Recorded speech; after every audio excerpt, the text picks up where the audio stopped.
बचन बाबूजी महाराज भाग पहला, बचन नंबर 100। इलाहाबाद 12 जून सन 1932। गुरु का दामन कोई अपनी जुक्ति और जतन से नहीं पकड़ सकता। गुरु का दामन कोई अपनी जुगत जतन से नहीं पकड़ सकता है। जब वे अपनी दया से आप पकड़ावें तभी पकड़ा जा सकता है।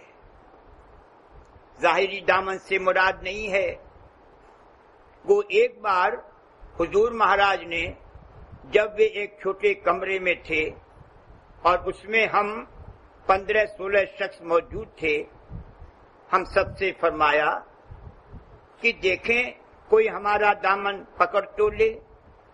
सबने मिलकर एक साथ कोशिश की। वह एक और हम 15-16, लेकिन हुजूर महाराज उस छोटे से कमरे में इस सफाई से इधर उधर हो जाते थे कि हम में से कोई उनका दामन छू तक नहीं सका और वह अपने पलंग पर जाकर विराजमान हो गए।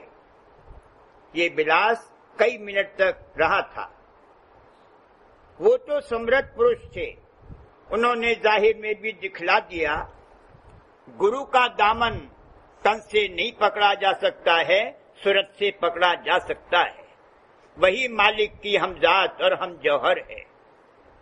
गो यहाँ मन माया के गिलाफों में दबकर वह बिल्कुल लागिर नहीं व कमजोर हो गई है, लेकिन अंतर के अंतर मालिक का दामन उससे कभी छूटा और टूटा नहीं है। अगर वो अंतर से जुड़ा न होता तो सूरत उलटकर ऊपर जा ही नहीं सकती थी। सूरत के जितने अंग पर मन माया के गिलाफ चढ़े हुए हैं, उसी अंग को जगाना होगा। अंतर में सूरत का अंग ऐसा सरल, कोमल और साफ सुथरा है कि उसमें गांठ लग ही नहीं सकती। गांठ तो नीचे लगी है और वो जरूर टूटेगी। कुमन से छूटकर जब सुमन में यानी निज मन और सूरत में प्रीत धसने लगे, तब काम बनना शुरू हो।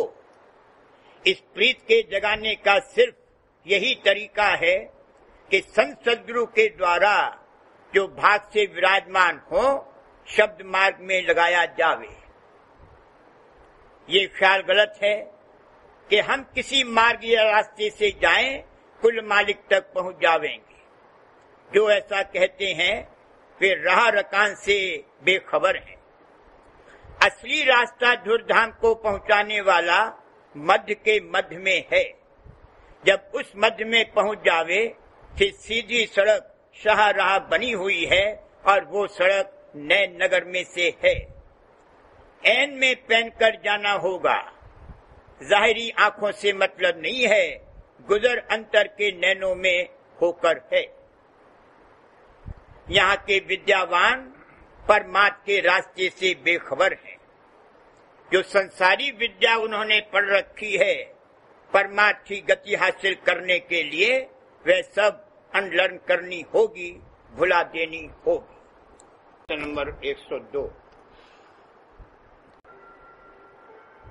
आया मास अगहन अब छटा, अग की हानि हुई मल घटा। नर चोला मध्य का चोला है। यूं तो कितनी ही बार नर चोले में आया और गया, लेकिन जब मध्य के मध्य में आवे तब संत समागम हो और अघ यानी पाप की जड़ कटने लगे। जड़ कटने से मतलब ये है कि अघ के भंडार का स्रोत टूटने लगे। वो नित्य नहीं है, अनित्य है और एक रोज जरूर टूटेगा। जो माया काल रचित है वो कल्पित और फानी है। उसके टूटने में देर चाहे जिस कदर लगे, चाहे उस स्रोत की एक ही धार कर्म दर कर्म सिलसिला चलकर कटने के लिए कितने ही जन्म ले ले, दरमियान में कभी कर्म क्षीण हो और कभी चढ़ते जावे, कुछ हो, वो स्रोत हमेशा कायम नहीं रह सकता। जब से संत शरण में आया है तब से तो शेष कर्म ही कटना बाकी रह गए हैं और वह बमुकाबले पहले हिस्से यानी विस्तार के समय के बहुत थोड़े वक्त में कट जावेंगे। अग यानी पाप यही है कि इसका रुख नीचे बहिर्मुख हो गया है। ऐसा कोई भोग नहीं है कि जिसके भोग रस लेने के लिए मन को नीचे ना आना पड़े। जहां सूरत ने ठेका लिया है वहां ज्यादा से ज्यादा ताकत मन जमा कर सकता है, लेकिन भोग रस लेने के लिए किसी न किसी इंद्रिय के घाट पर नीचे ही उतरकर आना पड़ेगा।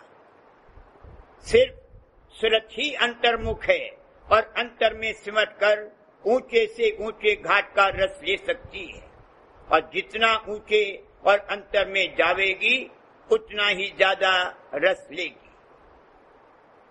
सूरत की तिनका मात्र ताकत से बड़ा काम हो सकता है जो मन चाहे जितनी नाक रगड़े नहीं कर सकता।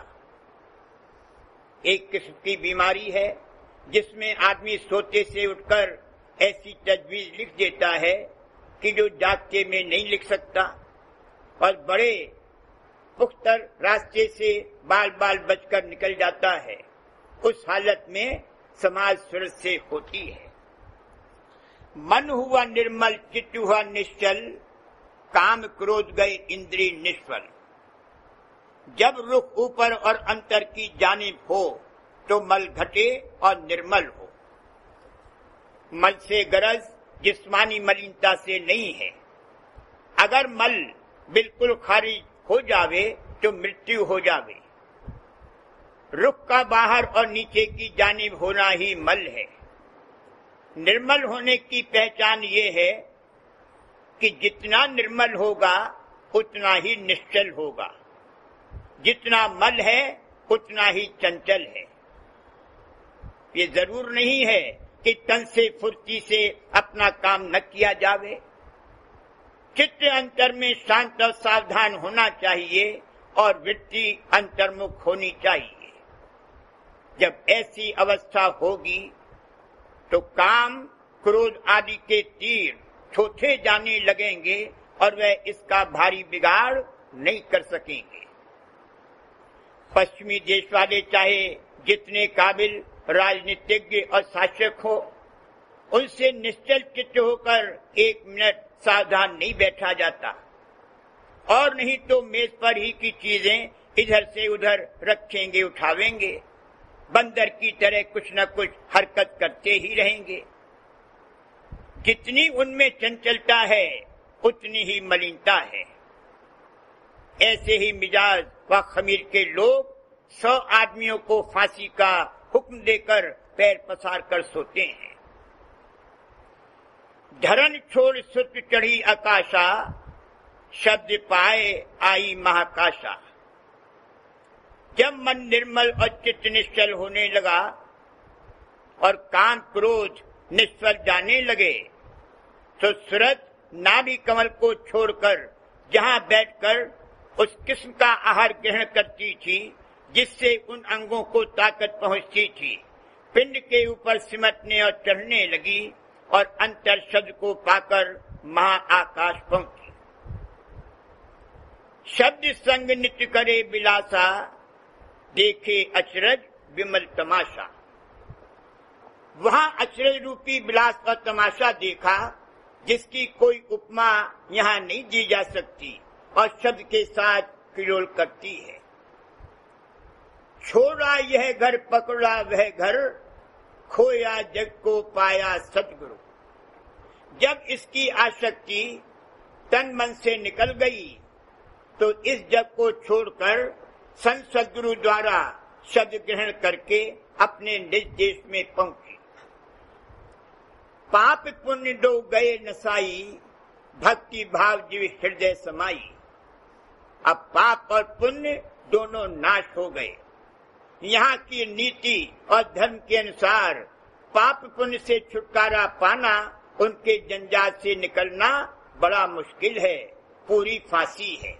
इस फांसी से बचकर भक्ति भाव धारण करना है। अब यह सत्संग गुरु का पावे, हिलमिल चरण माही लिपटावे। और गुरु का सत्संग भाग से प्राप्त करके उनके चरणों में हिल मिलकर लिपटता है। सुरतवंत होने पर जो सत्संग प्राप्त हो उसकी ये महिमा है। चरण सेव चरणामृत पीवे, गुरु प्रसादी खानित जीवे। कर आहार पुष्ट हुआ भाई, जग भय लाज अब गई नसाई। उनके चरणों से जो अमृत की धार निकलती है और बूंदें टपकती हैं, उसी गुरु प्रसादी का पान करता है। अमृत आहार कर करके सूरत पुष्ट होती जाती है और उस अमृत को अपना जुज़्बे जान बनाती जाती है। जैसे यहाँ गिज़ा को जुज़्बे जिस्म बनाकर ताकत इकट्ठी करता है और इस कदर बलवान हो जाता है कि जो सामने आवे उसको घूंसा मारकर गिरा दे। ऐसे ही सुरत अमृत पान करके शूरवीर और ताकतवर होकर माया काल को ललकारती है कि वो आए तो मेरे सामने। गुरु भक्ति जानो इश्क गुरु का, मन में धसा सुरत में पक्का।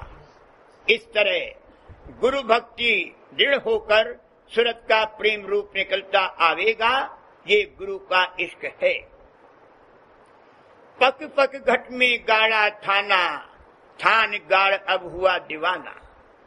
ज्यों ज्यों वह इश्क पक्का होता जावेगा, ये बेखुद दीवाना वार अंतर में धसती ही जावेगी और थाना गढ़ता जावेगा। वचन नंबर 103। राधा स्वामी नाम में विश्वास के बगैर सूरत का लखाव नहीं हो सकता और बिना सूरत के लखाव के जितनी कार्रवाई परमार्थ के नाम से की जाती है सब परमार्थ से खारिज है। सूरत का लखाव और उसका शब्द में समाना ही संत मत है और असली संत मत इस समय में राधा स्वामी मत ही है। सूरत पिंड की जेल में कैद है। ब्रह्मा, विष्णु, महेश जेलर, नायब जेलर और सुप्रिटेंडेंट जेल हैं और नीचे के 3 चक्रों के देवता वार्डर्स हैं। इस युग में दीनता और गुरु भक्ति मुख्य है। मन का आपा ही ऐब और पर्दा है। आंखों के नीचे लटकना घूंघट है, आंखों के ऊपर आंचल है। मालिक से कोई पर्दा नहीं रखना चाहिए। घूंघट खोलकर आंचल उठाकर उनको भर नयन निरखना चाहिए। राधा स्वामी नाम में विश्वास बगैर सूरत के लखाव के नहीं हो सकता और बिना सूरत के लखाव के जितनी कार्रवाई परमार्थ के नाम से की जाती है वह सब परमार्थ से खारिज है। सूरत का लखाव और उसका शब्द में समाना ही संत मत है और असली संत मत इस समय में राधा स्वामी मत ही है।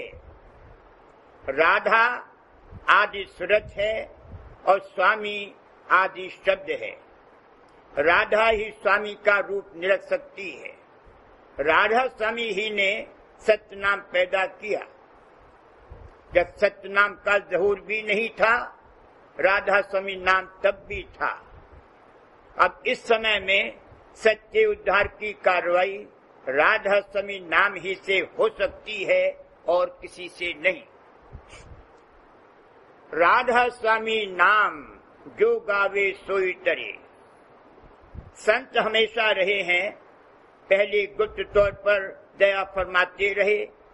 अब जब से प्रकट दया और राधा स्वामी जाल के अवतार धारण करने की मौज हुई तो बादशाह की सवारी निकलने से पहले जैसे निज मुसाहिब वगैरह आकर देखभाल और तैयारी कर जाते हैं, इस तरह से और संत इधर 700-800 बरस में तशरीफ लाए।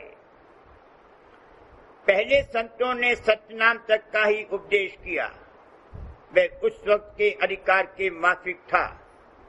अब जैसे जैसे जमाना गुजरता जाता है, रूहानियत के मुतालिक अधिकार बढ़ता जाता है। ये ख्याल गलत है कि पिछला जमाना ज्यादा अच्छा था। पहले शारीरिक व मानसिक बल पुरुषार्थ की विशेषता थी, अब रूहानियत जाग रही है। पहले मत्स्य कच्छ 12 अवतार विष्णु के पशु रूप में हुए, फिर नर पशु के नरसिंह अवतार वगैरह हुए, और द्वापर के आखिर में पूर्ण 16 कला का कृष्ण अवतार हुआ। नीचे के 3 चक्रों में देह संबंधी कार्रवाई है। ऊपर के 3 चक्रों में जो जीव संबंधी कार्रवाई है वो ब्रह्म के 3 रूप वैराट, हिरण्यगर्भ और अव्याकृत से मापकत रखती है। चक्र वेदने से ब्रह्म पद तक रसाई हुई, अब वह भी नहीं, क्योंकि अब उसका भी अधिकार नहीं है। पहले ईश्वर कोटि जीव थे, अब के जीव बड़े निबल हैं। अब सूरज शब्द अभ्यास का समय है।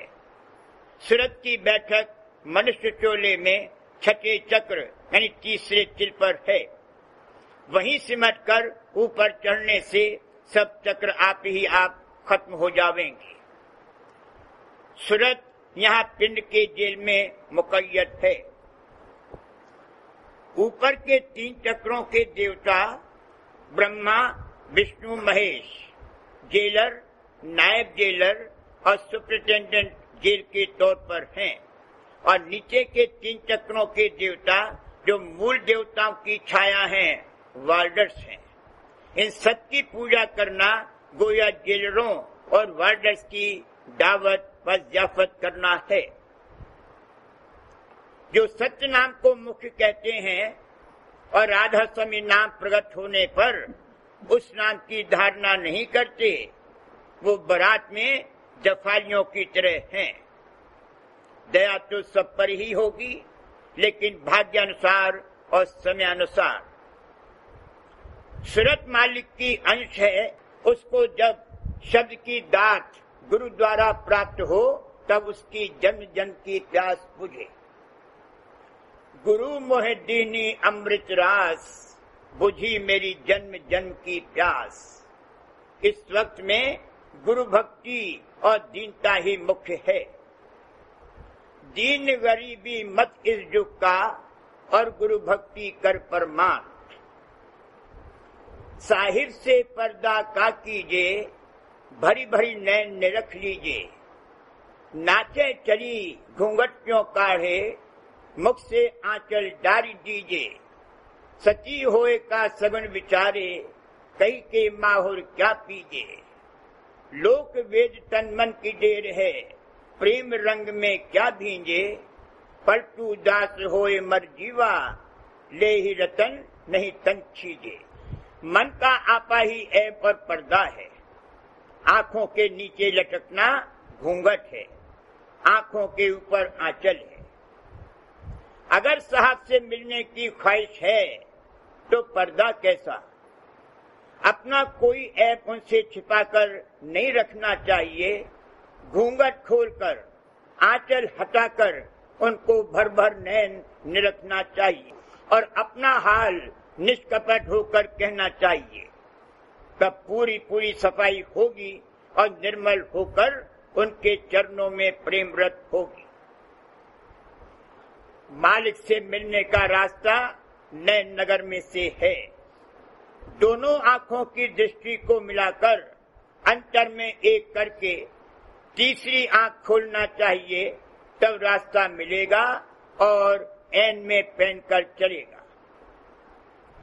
घूमती हुई सूरज ऊपर से नीचे आई है, जैसे पृथ्वी अपने सूरज के गिर्द अपनी कीली पर घूमती हुई गर्दिश करती है।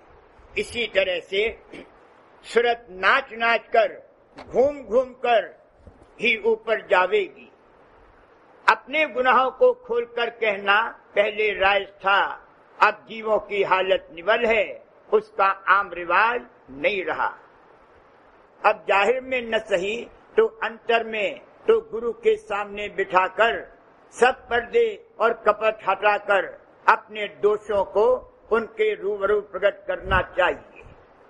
जब तक ऐसा नहीं होगा, मन ढीला नहीं होगा, घट के पर्दे दूर नहीं होंगे। जब अपने पिया से मिलने के लिए ये माहुर यानी जहर खाने को तैयार हुई तो किसी और से कहकर क्यों खावेगी, और जब सती होने चली तो सगुन क्या बिचारेगी।